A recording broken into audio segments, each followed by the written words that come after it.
अगर आपको पता चले कि आप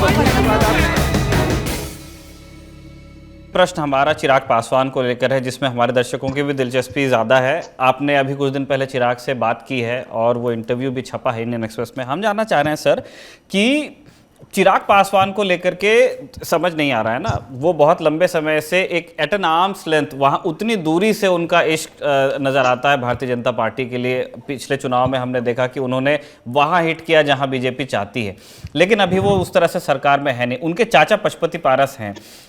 सुनने को ये मिल रहा है कि पशुपति पारस के पास जो पैकेज है, जो अभी जो समझ पैदा हुई है दोनों पार्टीज के बीच में उस फैक्शन में, वही डिमांड कर रहे हैं चिराग पासवान भी अपने लिए।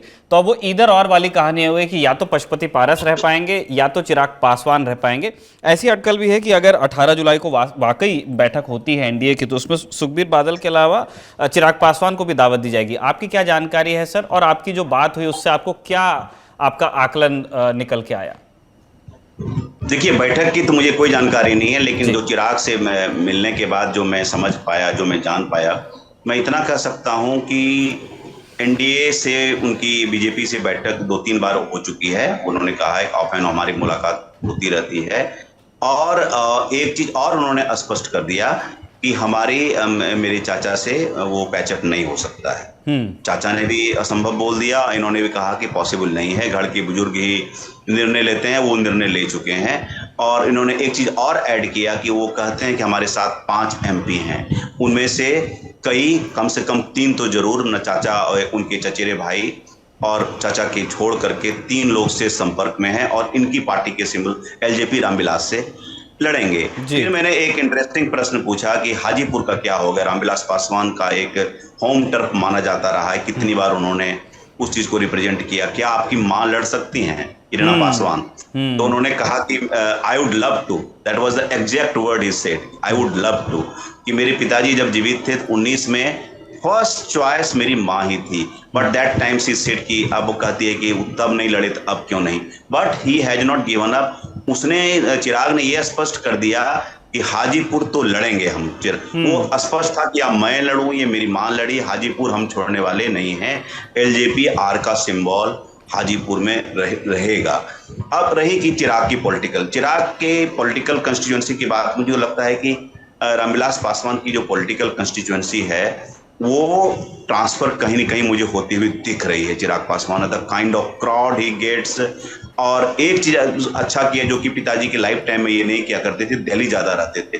अब ये कंप्लीटली बिहार बेस्ड हैं, फील्ड में जा रहे हैं, लोगों से मिल रहे हैं और अच्छा क्राउड मिल रहा है। जबकि कोई इलेक्शन नहीं है तो क्राउड का ट्रैक्शन है। और न सिर्फ दलित ही नहीं है, और भी तरह की अच्छा सोशल कंपोजिशन इनके पास आ रहा है। तो कहीं ना कहीं बीजेपी ये चीज सेंस कर रही है कि पॉलिटिकल कैपिटल तो इसके पास है।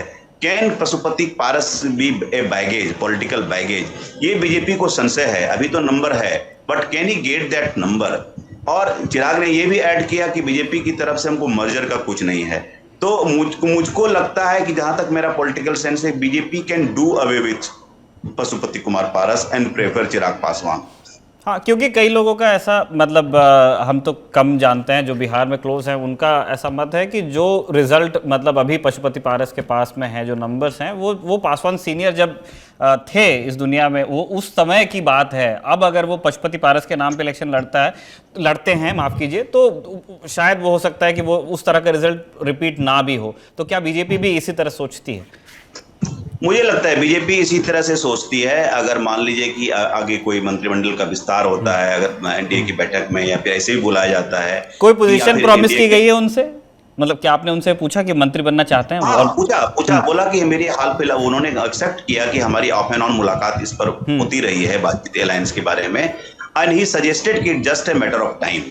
Then he asked him the question, एक इंपॉर्टेंट क्वेश्चन जो शायद आप भी पूछना चाहेंगे, कि मान लीजिए कि नीतीश कुमार का एक और यू टर्न होता है तो आपका क्या पक्ष होगा? तो उन्होंने साफ कहा कि देखिए, एक तो हाइपोथेटिकल क्वेश्चन है, नंबर 2, लेकिन मेरा आंसर भी हाइपोथेटिकल है।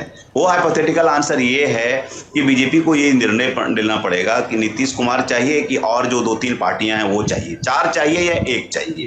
ये निर्णय लेना पड़ेगा। जो नीतीश कुमार के साथ जिनको छोड़ के आए हैं, क्या उनके साथ खड़े होने के लिए तैयार हैं, इंक्लूडिंग मी।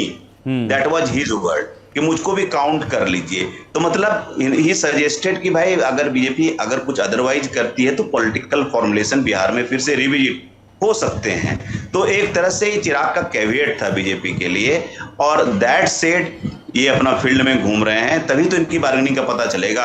अगर कंपैरिजन करें तो पशुपति पारस को तो मैं नहीं देख रहा हूँ फील्ड में घूमते हुए और इस तरह का क्राउड पाते हुए, ताकि कोई एज ए रिपोर्टर मुझे सेंस मिले कि जो कि उनके बड़े भाई का एक पॉलिटिकल कैपिटल था, कहीं न कहीं उनके पास भी आता है, वो मैं नहीं देख रहा हूं। तो बीजेपी इस चीज को सेंस कर रही होगी, खास करके दलित लीडर का जो बिहार में स्पेस है। आप अगर देखेंगे रामविलास पासवान की पार्टी का, तो 2005 से 12% वोट से लेकर के 5, 6, 7, 8 इस रेंज में घूमता रहा है। 5%, 5.5% से कभी कम नहीं हुआ है।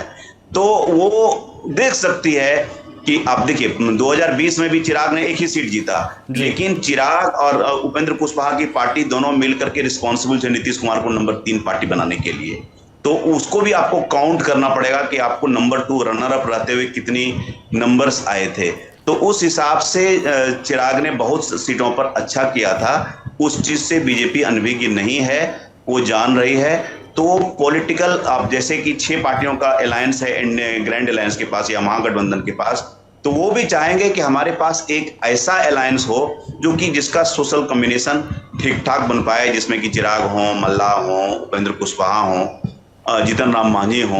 तो ये सब मिलाकर के एक बढ़िया सा एक, जो अरुण जेटली कहा करते थे कि रेनबो कंपोजिशन या रेनबो कोलिशन बोला करते थे, वो बन पाए, ताकि आप नीतीश कुमार और लालू प्रसाद का जो एक अभी तक दिखता है कि फॉर्मिडेबल अलायंस है, इसको आप चुनौती दे सकें, कहीं न कहीं बराबरी का मुकाबला जो कि अभी तक दिख नहीं रहा है, बना सकें।